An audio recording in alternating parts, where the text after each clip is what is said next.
In the last video, we found how to calculate the area or the circumference of an entire circle.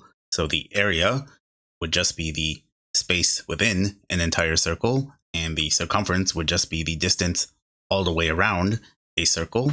In this video, we will talk about how to find the area of a portion or a sector of your circle, as well as the circumference of a portion of your circle, also known as an arc length.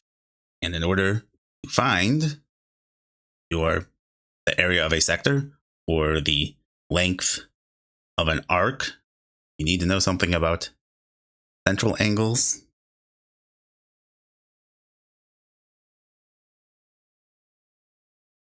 and inscribed angles.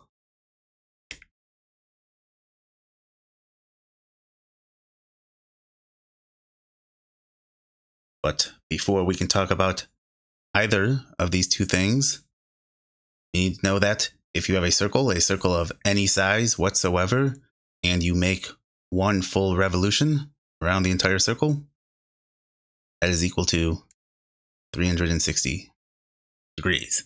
So we will see why this is relevant in a second. Let's talk about central angles. A central angle, if you have a circle with some center, we'll place here, a central angle is just made up of two lines going to the center. So two radii. So for example, this here would be a central angle. Now, every central angle is going to have a corresponding inscribed angle. So let's say this central angle intersects the circle at points M and N. Well, its corresponding inscribed angle will intersect the circle at the same points, M and N, but then instead of going just to the center, it will go all the way to the opposite edge of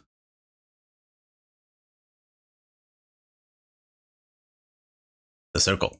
So I call this the deli counter ticket diagram sometimes, which some of you may or may not get. So this is our central angle here. This is our inscribed angle here. How is our central angle related to our inscribed angle? And you should see that your inscribed angle should always be less than your central angle, just because they're starting in the same place, but your inscribed angle is going all the way to the edge. So you have sort of these two converging lines here. So if your inscribed angle goes all the way to the edge, it should converge more than your central angles, and it should be less. How much less? Well, your inscribed angle should always be half your central angle, or your central angle should always be double your inscribed angle. So if I say my central angle here is equal to x degrees, the corresponding inscribed angle should be 1/2 x degrees. So which of these two angles do you care about? Usually, what you care about is the central angle, because it is the central angle that is going to help you determine the area of your sector or the length of your arc. The inscribed angle, why do you care about that? Well, you care about it because you can use the inscribed angle to get the central angle. Or in some cases, they will just literally ask you to find the inscribed angle, so you'll need to know it in those cases. Now, so your central angle here forms this pi wedge shape. This is a sector. It is sort of a portion of your circle. And then our 2 points here, M and N, they also form this arc. And so that is a portion of the circumference, which you can also find. How do you find it? Or I should say, so what portion? This is going to be a portion of the area of the circle, or sector area. And then this arc length is going to be a portion of the circumference of the circle. What portion is it going to be? Well, it is determined by the central angle. And so the central angle, x, so as a portion of the circle as a whole, it's going to be x over 360. So our sector area, which is just a portion of the area of the circle as a whole.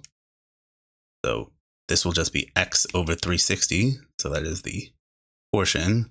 Then the area of our circle is just pi r squared. And then our arc length, so in this case, arc length mn, write it like,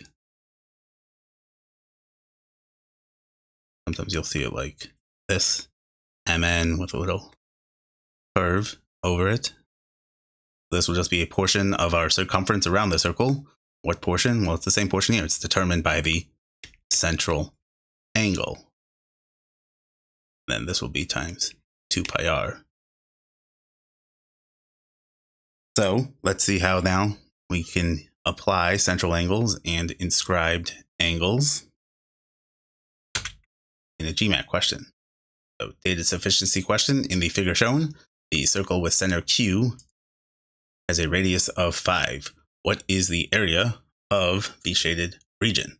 So our shaded region really looks to be made up of 2 shaded regions, this pi wedge part, this sector, and then this triangle over here. And so we start by filling in our diagram. And I always, on the Gmat, you cannot write on your screen. So I always take the time to carefully redraw my diagrams so that I can label them clearly. So we have a radius of 5. That means SQ is a radius, so that is equal to 5. TQ is a radius, so that is equal to 5. RQ, don't forget about that. That is also a radius. It's also equal to 5. Now, if they were asking us for the area of our shaded region, and we said before that's really our triangle and our pi wedge, or our sector, we can sort of rephrase this question as we want the area of the triangle RQS, plus the area of sector RQT, I guess you can call it. We need these two things. Now, one thing you do not want to do, and this is one thing they're always going to try and get you to do, is they're going to try and get you with geometry questions. They're going to try to get you to make assumptions based on the diagram that they give you. So for example, if we're looking for the area of this triangle here, RQS, well, how do you find the area of a triangle? There's a spoiler for our triangle videos. The area of a triangle is 1/2 base times height, which you should know already, I would say. But does that mean that this here, SQ is a base and RQ is a height? Not necessarily, because in order for that to be true, this would have to be a right triangle. And while it looks like this could be a right triangle on the Gmat, you cannot assume that things are drawn to scale. So unless it has a little box thing in here, or they tell you that it's a right triangle somewhere, you cannot assume it.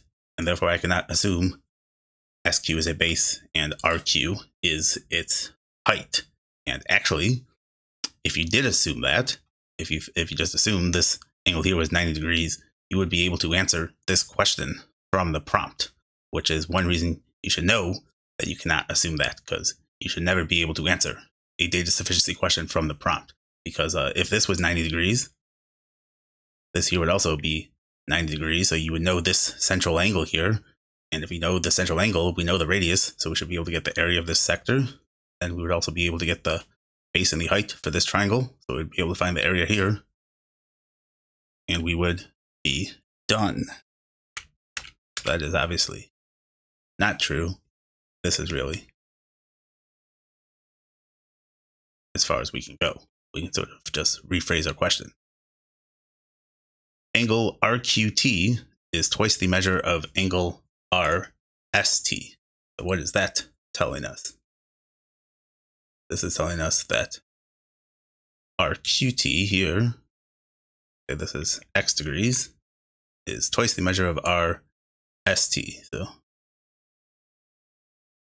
they're really putting this, say this is x degrees.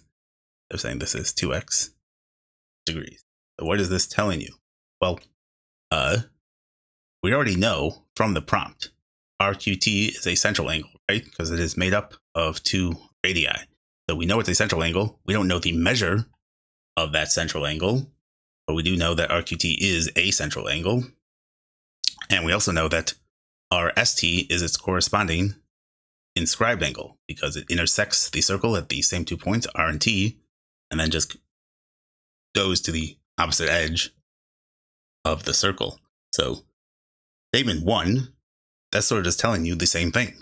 If this is X and then this is 2X, well, that's just sort of restating that this here is a central angle, this here is an inscribed angle, and this information is really nothing that you didn't already know from the prompt. So statement 1 here really is not only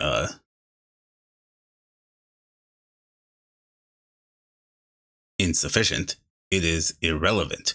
It is just repeating information you should have already known from reading your prompt. So you can not only eliminate A and D here, you can really also eliminate C, which sometimes you can do, but only when the information is literally contributing nothing. It is restating information that you have already been given. Now, statement 2 says angle RST measures 45 degrees. So we already know that RQT is a central angle, RST is an inscribed angle. Like we said, we did not know the values of those angles, so we know that RQT is going to be twice RST, but we don't know what this is twice of. Now in statement 2, this is telling us this is 45, therefore our central angle is 90 degrees. This is what you might have wanted to assume from the beginning. Now we know this here is 90 degrees, but RQT and RQS, they form a straight line. So this here is also 90 degrees because they have to add up to 180. So now we know we have a right triangle here. Therefore, SQ is a base. RQ is its height. We want the area of our triangle. That is just 1/2, 5 times 5. 25 over 2. So remember, we could not say that before, because even though we knew this was 5 and this was 5, SQ was 5 and RQ was 5, we didn't know that SQ was a base and RQ was its height until we knew that we had a 90-degree angle here. Then the area of sector RQT, we also know, because so RQT is this sector here. And so it's going to be a portion of the area of the circle as a whole. So the circle as a whole will have an area of pi times 5 squared, or 25 pi. What portion of that area is this sector going to be?